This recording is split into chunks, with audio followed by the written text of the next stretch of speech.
Bom dia, alunos. Vamos continuar então o assunto da aula passada, que foi sistema respiratório, né? Vocês vão encontrar esse assunto nas páginas 698 a 702 do seu livro texto. Então, na aula passada, nós vimos as vias respiratórias, que são as fossas nasais, a faringe, a laringe e também a traqueia. E hoje nós vamos continuar esse assunto falando sobre os brônquios. O corpo humano tem dois brônquios, o esquerdo e o direito, que se localizam logo abaixo da parte inferior da traqueia, no meio do tórax. São responsáveis por fazer a conexão da traqueia com os pulmões, conduzindo o ar para dentro dos pulmões. Os brônquios se dividem progressivamente em ramificações menores até atingirem um tamanho muito pequeno que recebe o nome de bronquíolos. Assim como a traqueia, eles são formados por anéis cartilaginosos que são revestidos por o epitélio ciliado, que também produz muco. Aliás, em situações em que perdem a sua função protetora, os brônquios geralmente se estreitam e produzem mais inflamação e produzem catarro, e aí diminuem mais ainda o seu calibre e assim dificulta mais ainda a passagem do ar. Esse problema pode provocar tosse, chiado durante a respiração, também falta de ar e causar até mesmo insuficiência respiratória. Diversas doenças podem afetar os brônquios, como por exemplo a asma, em que os brônquios são bastante sensíveis e iniciam um processo inflamatório ao entrar em contato com micro-organismos ou substâncias estranhas, como por exemplo a poeira ou então grão de pólen. Ao se perceber qualquer sintoma, procure sempre a orientação de um médico. Nos pulmões, os brônquios se ramificam cada vez mais, formando tubo cada vez mais fininhos, denominados bronquíolos. O conjunto ramificado de bronquíolos forma a chamada árvore brônquica. Esses pequenos tubos têm a principal função de transportar o ar dos brônquios até os alvéolos pulmonares, e esse processo é chamado de ventilação pulmonar. Os bronquíolos são formados principalmente por anéis cartilaginosos e também por fibras musculares. Todos esses tubos ramificados vão fornecer ar a uma rede difusa com cerca de 300 milhões de alvéolos pulmonares e dentro dos pulmões, né? E conforme a gente inspira, o ar oxigenado é puxado para os bronquíolos. Aí o gás carbônico que foi coletado pelos alvéolos é expelido dos pulmões quando a gente expira. Além disso, o ar continua sendo aquecido e filtrado também nessas estruturas para que chegue nas melhores condições possíveis nos alvéolos pulmonares. Outra importante função está relacionada à hematose pulmonar, ou seja, a troca de gases que ocorre em nosso sistema respiratório. A hematose só acontece nos alvéolos pulmonares. As paredes internas dos bronquíolos também são revestidas por inúmeras projeções chamadas de cílios, cuja função é remover detritos e micróbios das vias aéreas. São também revestidas por células que secretam produtos e reduzem a tensão superficial dentro das vias aéreas, permitindo que se expandam durante a inspiração e evitam também que entre em colapso durante a expiração. Os pulmões humanos são dois órgãos esponjosos com aproximadamente 25 centímetros de altura e pesando mais ou menos 700 gramas, que ficam localizados no interior da caixa torácica. O pulmão direito é um pouco maior do que o esquerdo e está dividido em 3 partes, também chamadas de lóbulos. O pulmão esquerdo tem somente 2 lóbulos. Eles são envoltos por duas membranas denominadas pleuras. A pleura interna está aderida à superfície pulmonar, enquanto a pleura externa está aderida à parede da caixa torácica. E entre as duas pleuras há um espaço estreito que é preenchido por uma fina camada líquida. A tensão superficial desse líquido mantém unidas as duas pleuras, mas permite que elas deslizem uma sobre as outras durante os movimentos respiratórios. Como eu falei, os pulmões são revestidos por duas membranas semelhantes a um saco, denominada pleura. A pleura é uma fina camada membranosa formada por dois folhetos.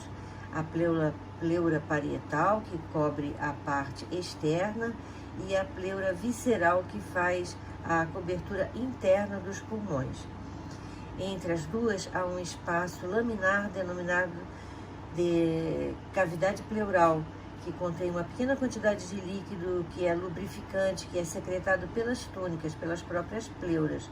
Esse líquido reduz o atrito entre as pleuras, permitindo que elas deslizem facilmente uma sobre as outras durante o processo respiratório. Os alvéolos pulmonares. Bem, cada pulmão é constituído por aproximadamente 150 milhões de alvéolos pulmonares. Os alvéolos pulmonares são pequenos sacos de paredes bem fininhas formadas por células achatadas. Os alvéolos são recobertos por capilares sanguíneos, nos quais o sangue circula muito perto do ar e o que permite que penetre nos alvéolos. Essa proximidade permite que ocorra a difusão de gases entre o sangue e o ar. Ao chegar aos capilares alveolares, o sangue é rico em gás carbônico e pobre em oxigênio. Depois de passar pelos capilares dos alvéolos, o sangue se torna rico em oxigênio e pobre em gás carbônico. Esse processo é denominado hematose, que consiste na difusão de oxigênio do ar dos alvéolos para o sangue dos capilares. Simultaneamente, há a difusão de gás carbônico no sentido inverso. Uma curiosidade: se todos os alvéolos de um par de pulmões humanos fossem esticados e colocados lado a lado, sua superfície equivaleria à superfície de uma quadra de tênis. Enorme, né? E se todos os capilares que recobrem os alvéolos fossem ligados uns aos outros de forma linear, atingiríamos nada mais, nada menos do que 1.600 quilômetros de extensão. E isso nos dá uma ideia da altíssima capacidade dos pulmões de realizar as trocas gasosas. A hematose, então, é o processo em que o oxigênio presente no ar dos alvéolos se difunde para os capilares sanguíneos e penetra nas hemácias, onde vai se combinar com a hemoglobina. Cada molécula de hemoglobina é formada por 4 cadeias polipeptídicas, isso é, por 4 sequências de aminoácidos, cada uma combinada com um grupo químico que contém ferro, chamado grupo M. Geralmente, 4 moléculas de gás oxigênio se ligam a uma única molécula de hemoglobina, formando um complexo quimicamente instável, que é denominado de oxihemoglobina. Nessa forma combinada, oxihemoglobina, o gás oxigênio viaja pelo corpo todo, chegando aos capilares sanguíneos de todos os tecidos. E voltaremos a falar sobre hematose nos próximos slides, ok? Pulmões de pessoas jovens têm cor rosada e que vai aos poucos escurecendo com a idade devido ao acúmulo de impurezas presentes no ar. Pulmões de fumantes são mais escuros do que os de não fumantes devido ao acúmulo de partículas de alcatrão e outras substâncias que estão contidas na fumaça do cigarro. O pulmão do fumante é como uma bucha vegetal que é rígida, e o do não fumante é como uma esponja de espuma que é altamente elástica.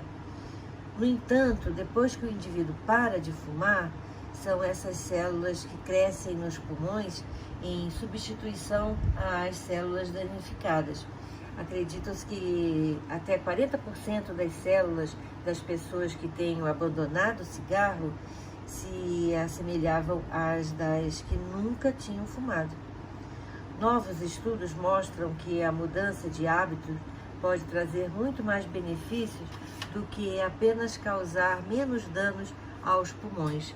Os pesquisadores acreditam que isso também poderia permitir que células novas e saudáveis reabastecessem ativamente o revestimento das vias aéreas. Essa mudança na proporção das vias aéreas danificadas para células saudáveis pode ajudar, inclusive, na proteção contra o câncer de pulmão. Essa importante descoberta foi publicada recentemente na revista científica Nature, que revelou ainda que o mesmo efeito também foi observado em pacientes que fumaram um maço de cigarro por dia durante 40 anos antes da mudança de hábito. Mas é importante ressaltar que os pesquisadores se concentraram somente seus estudos nas vias respiratórias principais, não chegaram até os alvéolos pulmonares, e que os pesquisadores ainda precisam avaliar o quanto os pulmões são de fato recuperados em uma próxima etapa do projeto. Porém, já se sabe que nunca é tarde para parar de fumar, apesar de que o importante, o melhor, é nunca começar. Alguns problemas podem surgir no aparelho respiratório, por exemplo, a enfisema pulmonar. Ela é uma doença degenerativa que geralmente se desenvolve depois de muitos anos de agressão aos tecidos do pulmão devido ao cigarro e também a outras toxinas presentes no ar. O enfisema pulmonar, que é uma das formas de doença pulmonar obstrutiva crônica, é uma doença respiratória que não tem cura. E seu tratamento é importante para reduzir os sintomas e reduzir a piora da doença, além de melhorar as condições de saúde e independência da pessoa doente. Já nos casos mais graves, pode ser necessário o uso de máscara de oxigênio por algumas horas ou até de forma contínua, assim como pode ser indicado a realização de uma cirurgia para redução do volume pulmonar ou até mesmo transplante de pulmão. O uso de medicamentos que dilatam as vias aéreas é a principal forma de tratamento do enfisema e geralmente é feito na forma daquelas bombinhas inalatórias, onde os medicamentos broncodilatadores podem ser combinados também com corticoides para facilitar o uso e a diminuição do número de doses, de vezes que se usa a bombinha. E também é indicado um tratamento de fisioterapia que inclui exercícios para fortalecer a musculatura do peitoral e melhorar a capacidade respiratória, lógico, né? Com exercícios para expansão pulmonar, alongamento dos músculos envolvidos nos movimentos respiratórios, conscientização da postura e da respiração correta, e tudo isso pode proporcionar uma melhor capacidade de realizar atividades do dia a dia. Mas como se desenvolve essa doença? Bem, o enfisema se caracteriza por um anormal e permanente alargamento dos espaços aéreos terminais, os alvéolos pulmonares, provocado pela destruição das suas paredes. E isso reduz a área de superfície dos pulmões e, consequentemente, a quantidade de oxigênio que atinge a circulação sanguínea.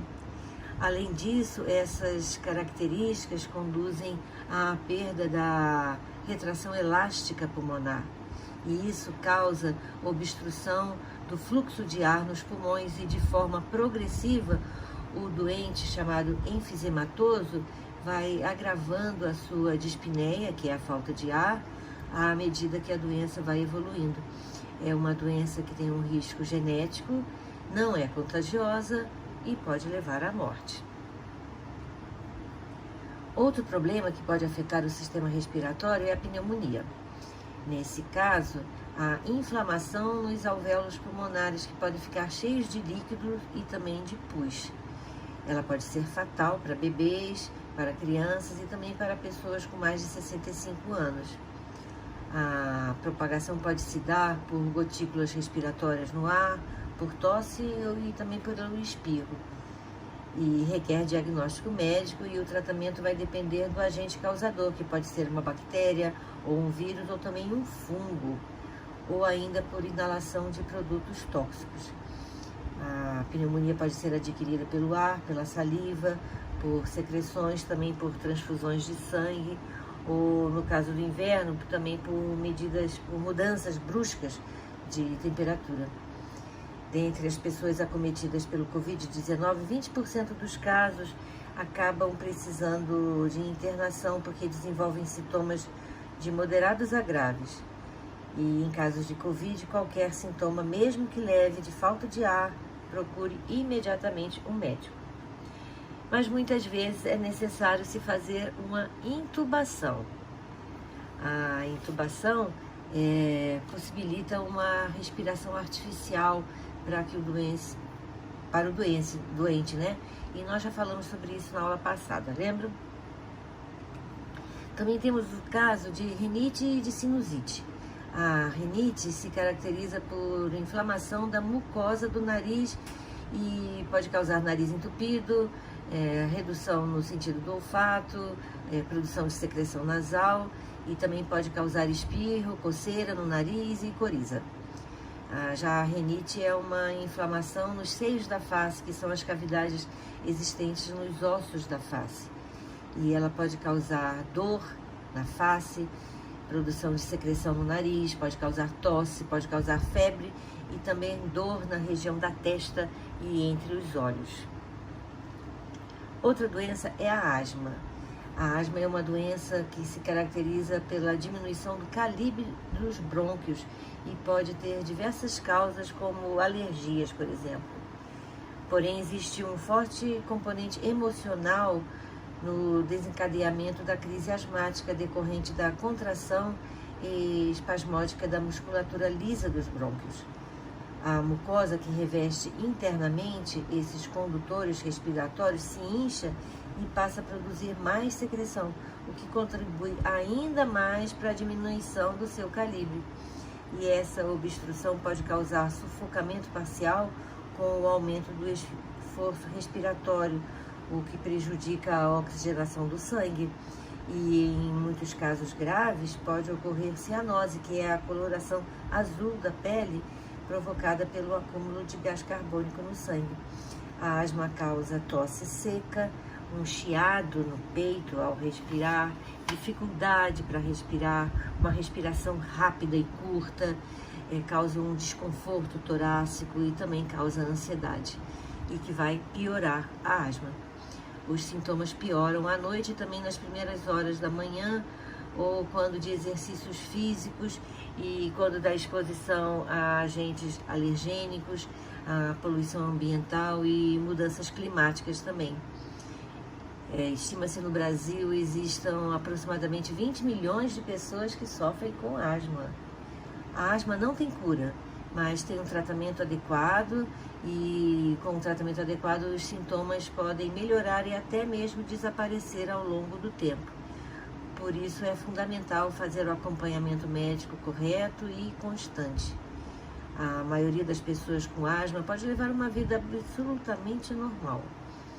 Só para terminar o assunto asma, existem alguns gatilhos, por exemplo, ácaros, fungos, grãos de pólen, animais de estimação, fezes de baratas, vírus, fumaça de cigarro, poluição ambiental e exposição ao frio e também ao ar seco. Novamente, eu falo, aos primeiros sintomas, procure um médico. Ventilação pulmonar é a renovação do ar contido na parede condutora da via respiratória de um modo espontâneo e por ação dos músculos respiratórios, os músculos intercostais e principalmente o diafragma, que é esse músculo que está representado aqui, que separa o tórax do abdômen e é exclusivo dos mamíferos. E isso acontece no ato de inspiração e também no ato de expiração. Vamos entender como acontecem os movimentos respiratórios. Como eu falei, o principal músculo responsável por esses movimentos é o diafragma. E esse músculo recebe um comando do sistema nervoso e então ele se contrai. Reparem que aqui, quando o músculo se contrai, quando o diafragma se contrai, acontece o aumento do volume da caixa torácica e aí a pressão interna diminui e com isso há a possibilidade do ar entrar nos pulmões. Então acontece a inspiração. Aí o diafragma se relaxa e com isso acontece a diminuição do volume da caixa torácica, o que acarreta num aumento da pressão interna, que fica tão grande que o ar vai ter que sair. E aí nós vamos fazer a expiração.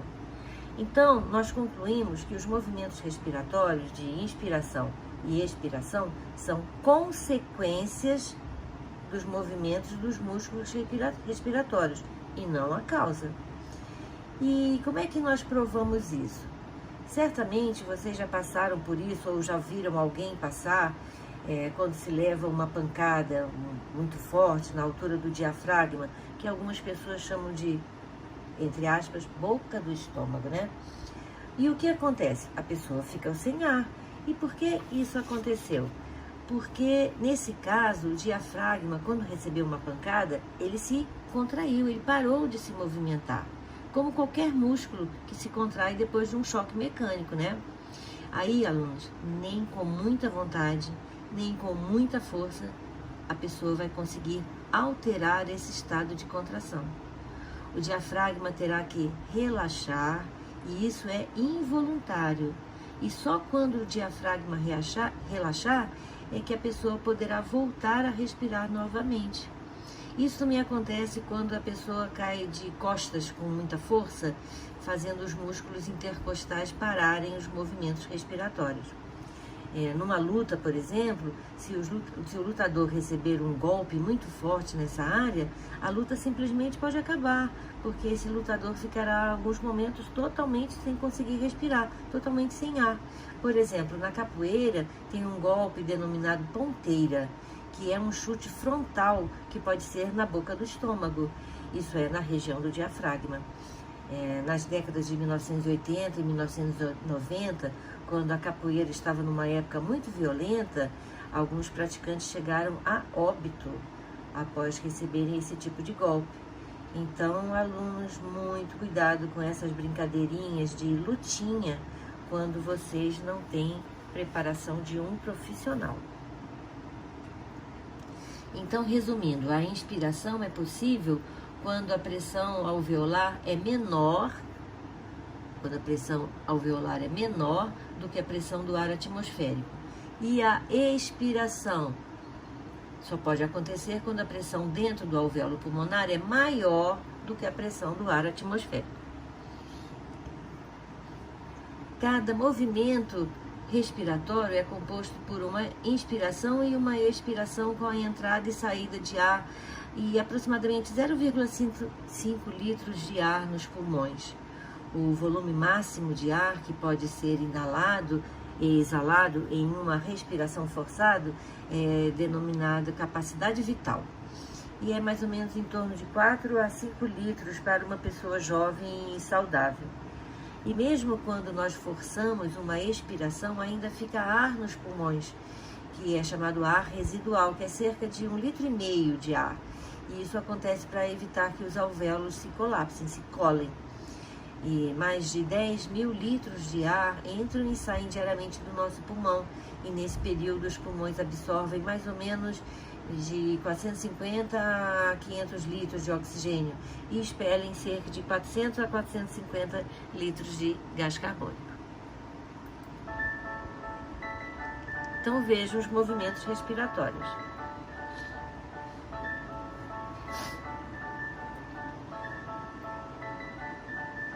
De contração e relaxamento do diafragma, aumentando e diminuindo a caixa torácica. Bonitinho, né?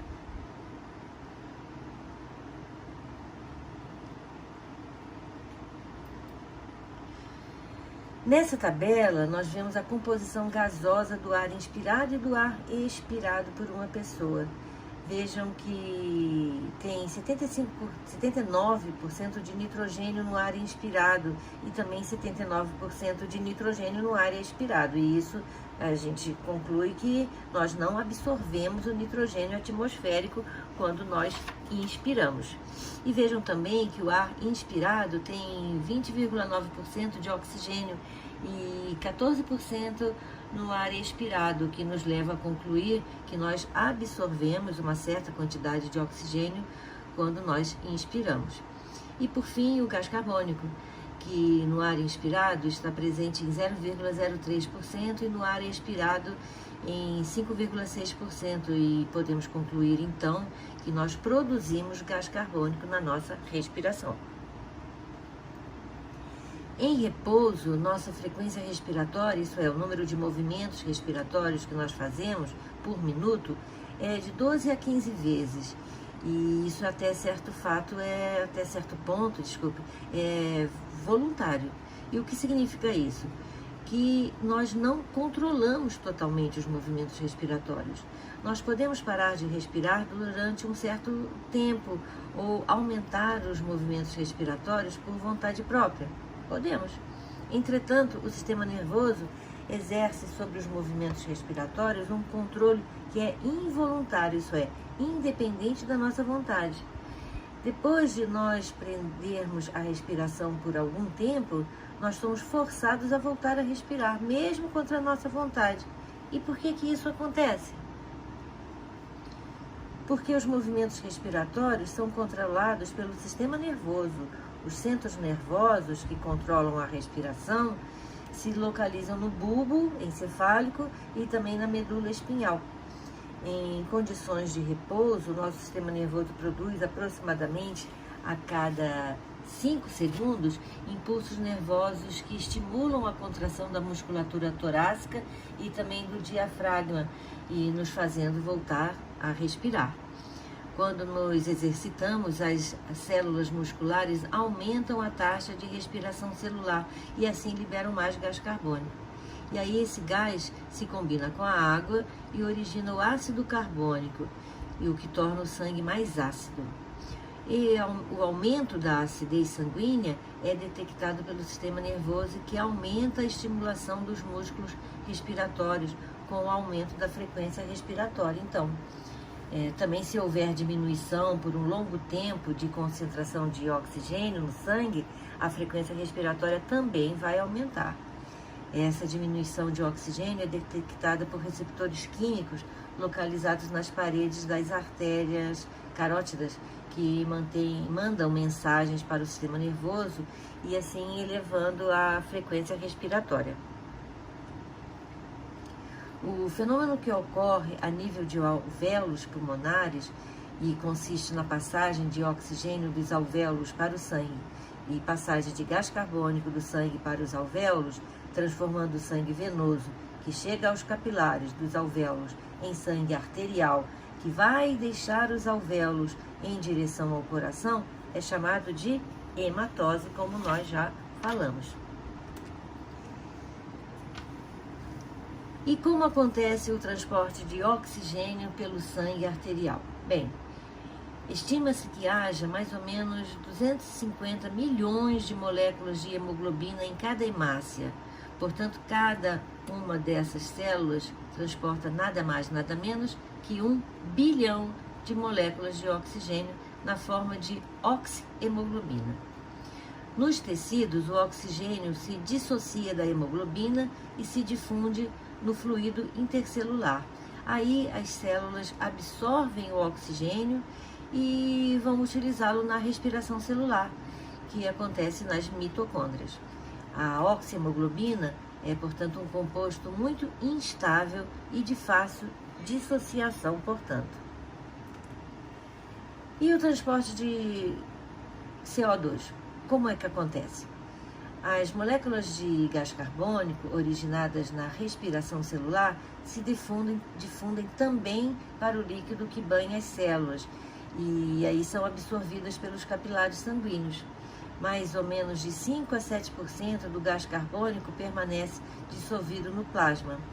Outros 23% se associam a grupos amina da própria hemoglobina, formando a carbohemoglobina. Porém, a maior parte do gás carbônico proveniente do metabolismo celular reage com a água no interior das hemácias, formando o ácido carbônico, H2CO3, que rapidamente se dissocia em íons H+, e íons bicarbonato, HCO3-. Essa reação é catalisada, isso é, acelerada por uma enzima chamada anidrase carbônica. Os íons H+, se associam a moléculas de hemoglobina e os íons HCO3- saem das hemácias e vão para o plasma, onde contribuem para controlar a acidez do sangue. E esta reação está representada pela equação presente no slide. Então, gás carbônico mais água, catabolizada pela anidrase carbônica, que é essa enzima, né? Produz íons H+, mais HCO3- mais cloro. Entretanto, há um composto muito estável que a hemoglobina pode formar, que é quando ela se combina com o monóxido de carbono, que é o CO, formando a carboxihemoglobina. O CO é um gás sem cheiro, que é resultado da combustão incompleta de substâncias orgânicas. A combinação do monóxido de carbono com a hemoglobina inutiliza de forma irreversível as moléculas dessa substância para o transporte de oxigênio. Assim, a inspiração de monóxido de carbono pode levar à morte do indivíduo por asfixia. Uma fonte de monóxido de carbono é a combustão do cigarro e também ele é expelido pelo escapamento de veículos, motores não regulados. Por isso, não se deve deixar carros ligados em ambientes fechados, como garagens e túneis, por exemplo, porque muitas mortes já aconteceram em consequências desse ato. Vamos ver agora fatores que contribuem para a liberação de oxigênio nos tecidos. São fatores que contribuem para esta liberação a baixa pressão de O2 e a grande acidez local devido à alta concentração de gás carbônico. A capacidade da hemoglobina de se ligar e se desligar das moléculas de oxigênio depende da pressão de oxigênio e também do grau de acidez, isso é, do pH local. A maior acidez do meio, pH com valores menores, reduz a afinidade da hemoglobina pelo oxigênio. Como nós já vimos, a maior concentração de gás carbônico leva a maior acidez e, portanto, quanto maior a pressão de gás carbônico no local, menor será a capacidade da hemoglobina de se ligar ao oxigênio. Assim, então, dois fatores contribuem para a liberação de oxigênio nos tecidos. A baixa pressão de oxigênio e a outra, a grande acidez local devida à alta concentração de ácido carbônico que se forma pela combinação de água com gás carbônico que é liberado pelas células após a respiração celular. Vamos então analisar esse gráfico que demonstra a curva de dissociação de oxigênio em 3 pHs diferentes, 7,2, 7,4 e 7,6, respectivamente, em vermelho, em lilás e em verde. Em pH 7,4, o que acontece nos pulmões, a hemoglobina se encontra com saturação de oxigênio na ordem de 98%, e nos tecidos em repouso a saturação cai para 70%, ou seja, 28% do oxigênio liberado pela hemoglobina. Já em tecidos com grande atividade metabólica, em que as células mantêm taxas elevadas de respiração celular, acontece um alto consumo de oxigênio que faz a pressão do oxigênio baixar para 12 milímetros de mercúrio e o pH ficar mais ácido devido a mais quantidade de ácido carbônico. A saturação da hemoglobina cai para mais ou menos 8%. Isso quer dizer que cerca de 90% do oxigênio captado pelas hemácias nos pulmões é liberado nessas condições de alta atividade metabólica. Durante o metabolismo normal, a saturação da hemoglobina é de mais ou menos 72%. Isso quer dizer que cerca de 26% do oxigênio transportado pelas hemácias não é liberado da hemoglobina em condições de repouso. Então podemos concluir que a reserva de oxigênio presente nas hemácias, ao passar do repouso para a atividade metabólica, é de 64%, que é 72% menos 8%. Esses dois gráficos comparam as curvas de dissociação do oxigênio em hemoglobina de adulto, hemoglobina fetal e mioglobina. A mioglobina está presente nas fibras musculares e onde ela atua como reservatório de oxigênio. Notem que a curva de dissociação do oxigênio da mioglobina está bem à esquerda da curva da hemoglobina, indicando que ela se liga mais fortemente ao oxigênio do que a hemoglobina. Assim, quando o sangue circula pelos capilares dos músculos, ele absorve mais oxigênio com mais avidez, pois este gás tem maior afinidade com a mioglobina do que com a hemoglobina das hemácias. As hemácias fetais apresentam, durante a fase embrionária, um tipo diferente de hemoglobina. A presença de hemoglobina com a maior afinidade de oxigênio nos fetos dos mamíferos placentários como nós, contribuiu para tornar mais eficiente a passagem de gás oxigênio do sangue da mãe para o sangue do feto através da placenta. A partir do final da vida fetal, essa hemoglobina passa a ser produzida cada vez menos à medida que a produção de hemoglobina da forma adulta aumenta, o que se completa no início da infância. Bem, alunos, terminamos o assunto sistema respiratório. Nosso próximo assunto será o sistema urinário, que é também chamado de sistema excretor. Então, até a próxima, ok?